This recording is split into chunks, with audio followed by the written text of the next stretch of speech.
দর্শক, বছরের প্রথম দিনে নাগরিক প্রতিদিনের সপ্তাহে আপনাদেরকে স্বাগত জানাচ্ছি। আমি ফারদিন আলম। আজকে আমাদের নিউজরুমে আমাদের সাথে উপস্থিত রয়েছেন শফি মাওলা। আপনাকে স্বাগত জানাচ্ছি। ধন্যবাদ ফারদিন আপনাকে। কেমন আছেন? ভালো আছি। পাশাপাশি আমাদের নাগরিক প্রতিদিনের যারা দেখছেন সপ্তাহে, তাদের সবাইকে নতুন বছরের শুভেচ্ছা জানাচ্ছি। আমরা একজন কিংবদন্তিকে হারালাম। রাজনৈতিক কিংবদন্তি। বিএনপি চেয়ারপারসন বেগম খালেদা জিয়া, যিনি একজন আপোষহীন নেত্রী সবাই বলে তাকে। তো তার জানাজায় আমরা দেখলাম যে বিপুল মানুষের ঢল। সম্পূর্ণ রাজধানী কিন্তু এক জনসমুদ্রে পরিণত হয়েছিল। এর আগে কারোর জানাজায় এত মানুষ হয়েছিল কিনা একটু জানতে চাবো আপনার থেকে। দেখুন, সেটা নিঃসন্দেহে যে ঢাকা এক জনসমুদ্র দেখেছে বেগম জিয়ার প্রয়াণে। এখানে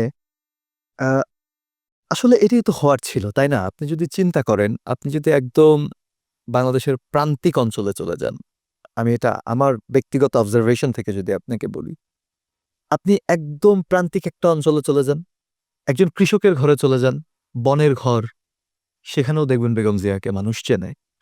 এই যে একটা মানুষের পৌঁছে যাওয়া, একদম মানুষের উঠোনে পৌঁছে যাওয়া, বাড়ির উঠোনে পৌঁছে যাওয়া, সেই মানুষটি যেদিন চলে গেলেন, সেদিন তো ঢাকায় জনসমুদ্র হবেই।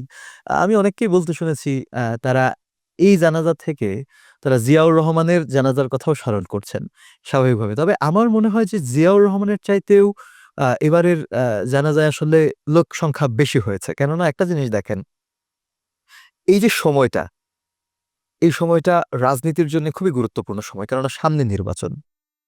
হ্যাঁ, সেখানে নির্বাচনে এখন যারা অংশগ্রহণ করছে, তারা কোনো না কোনোভাবে বেগম জিয়া, জিয়াউর রহমান তাদেরই আদর্শ অনুপ্রাণিত। আমরা দেখতে পাচ্ছি বিএনপি বা অন্যান্য দলের যারাই আছেন, তো তারা এখন মাঠে আছেন, রাজনীতিতে অ্যাক্টিভ। এমন একটা সময়ে বেগম জিয়া চলে গেলেন, ফলে সারা দেশ থেকে আসলে মানুষ এসে যুক্ত হয়েছেন। আর জিয়াউর রহমান যখন চলে গেলেন, সেই সময়ের চাইতে আজকের সময়ে দেশের জনসংখ্যাও বেশি। জনসংখ্যা যখন বেশি হবে, জনস্রোত তো বড় হবেই, খুব স্বাভাবিক।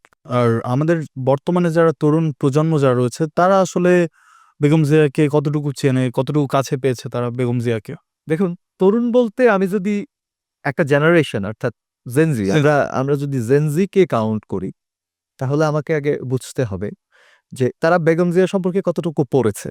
কারণ জেনজি প্রজন্মের একজনের, তিনি যদি বেগম জিয়াকে জানতে চান, তাহলে তাকে পড়ে জানতে হবে। কারণ কি? কারণ একটা একজন তরুণ বা জেনজি, তার বয়স সর্বোচ্চ ২০ বছর, ১৭, ২০, ১৬, এরকম সময়ে বেগম জিয়ার হিস্ট্রিটা তো জানা সম্ভব না। কারণ আমরা দেখেছি যে ১৭ বছর যাবৎ বেগম জিয়া নানাভাবে নির্যাতিতই ছিলেন। সো জেনজির যারা আছে, তারা নির্যাতিত বেগম জিয়াকে দেখেছে। কিন্তু কেন তাকে আপসহীন বলা হয়, তিনি জীবনে আসলে কোন কোন ক্ষেত্রে কি কি আপোস করে এসেছেন, সেই সম্পর্কে জানতে হলে আসলে বেগম জিয়াকে নিয়ে পড়তে হবে জেনজির ক্ষেত্রে। ভারতের সাথে আমাদের বর্তমান যে সম্পর্ক, সেটি খুব ভালো নয় বলা চলে। উত্তপ্ত অবস্থায় আছে। উত্তপ্ত অবস্থায় আছে এবং সেই জায়গা থেকে এস জয়শঙ্কর দেশে আসলেন এবং বেগম জিয়ার প্রতি শ্রদ্ধা নিবেদন করলেন। নিবেদন করলেন। এই বিষয়টা কি বাংলাদেশ ভারত সম্পর্কে কোনো পজিটিভ দিক বয়ে আনছেন? দেখুন, তা তো অবশ্যই। প্রথমে আমি একটা বিষয় বলি, বেগম জিয়ার এই যে প্রয়াণ, দেশের মানুষ ভারাক্রান্ত হয়েছে। এবং দেখেন, এখানে কিছু বিষয় পজিটিভ। যেমন বেগম জিয়ার প্রতি শ্রদ্ধা জানাতে দেশের আনাচে কানাচে থেকে মানুষ ছুটে এসেছে, এটাও একটা পজিটিভ ব্যাপার। যে তার কৃতজ্ঞতা মানুষ ভোলেনি, তার প্রতি কৃতজ্ঞতা মানুষ স্বীকার করেছে। একই সাথে ভারতকে আসলে আপনি যতই সরিয়ে রাখেন বা আমরা যতই প্রতিবাদী হয়ে উঠি না কেন, ধরেন আপনি দেখবেন যে ভারত সম্পর্কে বাংলাদেশের মানুষের ব্যক্তি পর্যায়ে কিন্তু অনেক ক্ষোভ। ব্যক্তিগত পর্যায়ে থেকে মানুষ বলছে, হ্যাঁ, ভারতের দাসত্ব আমরা মানব না, এই সেই। কিন্তু আপনি যদি আন্তর্জাতিক সম্পর্ক বিশ্লেষণ করেন বা আপনি যদি ভূ রাজনীতিকে বিশ্লেষণ করতে যান, তাহলে দেখবেন যে ভারতের সঙ্গে বাংলাদেশের আসলে রাষ্ট্রীয় সম্পর্ক এখনো ততটা খারাপ না। এবং এই সম্পর্ক দীর্ঘ সময় খারাপ হলে দুটি দেশের প্রতি বিরূপ প্রভাব পড়বে। ফলে এই যে বেগম জিয়ার প্রয়াণের পর এস জয়শঙ্কর যে দেশে আসলেন, সেটিকে আমি আসলে পজিটিভলি দেখতে চাই। এবং ভারত যে বেগম জিয়ার প্রতি শ্রদ্ধা প্রদর্শন করেছে, সেটিকেও আমি ইতিবাচকভাবে দেখব। তিনি দেশে এসেছেন, আমি আশা করি যে এতে করে যেটা হবে, দিন শেষে বাংলাদেশের সাধারণ মানুষের মনেও এই জিনিসটা কাজ করবে যে না, ভারতের সাথে আমাদের সম্পর্ক যত খারাপই হোক, আমাদের একজন নেত্রীর প্রতি শ্রদ্ধা জানাতে তিনি ছুটে তো আসলেন। এটা তো একটা ব্যাপার। এবং সেই সাথে আমরা দেখলাম যে সাবেক প্রধানমন্ত্রী হ্যাঁ, শেখ হাসিনাও আমরা দেখলাম যে শোক জানিয়ে দেখেন। হ্যাঁ, এটা নিয়ে তো বিতর্ক আছে আসলে। বেগম জিয়া অনেক নির্যাতিত হয়েছেন শেখ হাসিনার মাধ্যমে বা আওয়ামী লীগ সরকারের মাধ্যমে।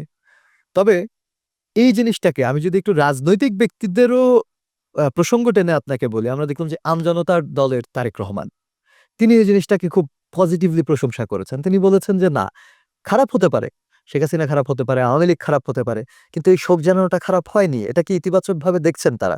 শুধু তাই নয়, আমি কিছু গবেষক মহলেরও কিছু টেক্সট দেখেছি, কিছু বক্তব্য শুনেছি।